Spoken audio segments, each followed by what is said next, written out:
Hi, it's Orit, and today we're talking about how to let go of control in your relationship when you feel like a control freak.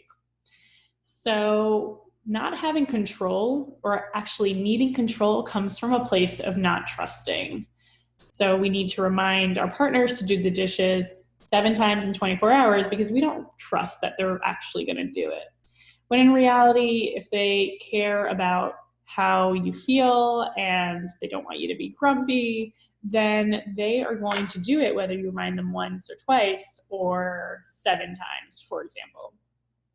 So having this association, like I need to control the situation or else they won't do it, and seeing yourself taking control and then getting the results you want, it brings up this false illusion that you do need to control the situation in order to get your needs met.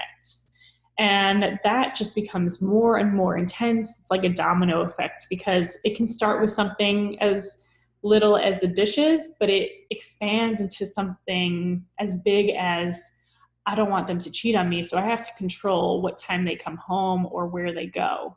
It really builds quicker than we can control, ironically. So we need to break this false illusion that I need control in order to get my needs met.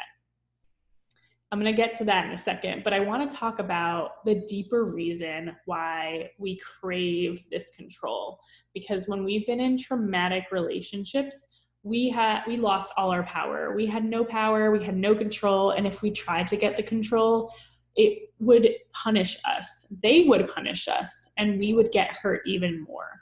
So speaking up, saying what you need to someone who abuses you, they will likely, and they probably did if you were in the situation, they hurt you twice as much. A personal story of mine is that when I was growing up and my two older brothers would physically hit me, I was very stubborn and I was like, I'm not hitting back. And I did. And they were twice as big as me. And so I hit them back and they hit me back twice as hard. And it ended up hurting me. And even though I had a moment of power, I just got so much more hurt. And so we didn't have that option to have power in a previous traumatic relationships. So now that you're in a safe relationship, you're with someone who protects you and loves you and keeps you safe and is not abusive. That's who I'm hoping I'm talking to right now. You have the ability to have some power now in a relationship, and it feels really freaking good. I mean, even though there's this part inside of you that's like, I hate feeling like a control freak, like I hate not being able to let go of control, there's also a part of you that's like, oh my God, I have some power. It's amazing. And you need to like embrace that. It is amazing, but it has to come from a place of empowerment and strength and confidence, and not out of a place of fear and out of a place of I never had this, so I'm going to get as much as I need and just take that up right now. Because again, that's going to spiral out of control, ironically.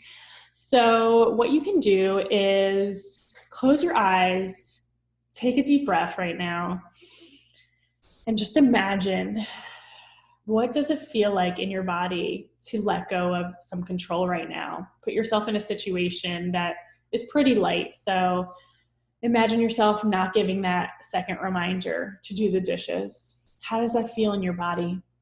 You can have a comfortable, amazing, pleasant sensation come up, or you can have something uncomfortable come up. And there's no right or wrong. It's just all information. Because when we start to feel into the sensations that happen and come up in our bodies, that is what we can start controlling in ourselves, because it's really the control we need in ourselves and the trust we need in ourselves in order not to trust, or in order not to control other people, aka our partners.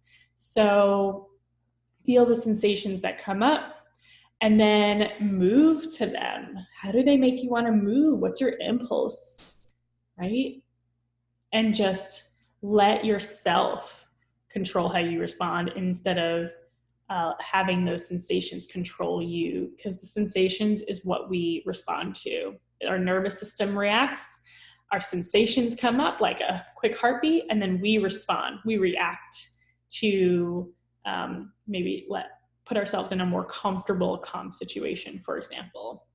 So if you've tried this and you're still feeling that need to control, your inner control freak is still coming out all the time, then there's something deeper going on. We need to dig a little bit deeper into what the trauma is that's playing out in your day-to-day, in your relationship.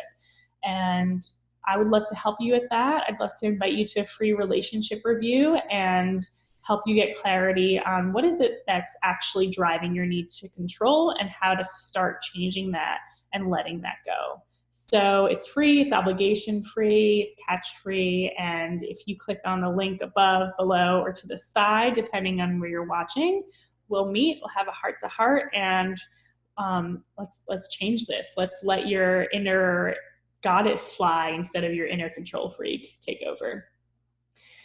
Anyway, that's all, and I can't wait to see you move. Bye.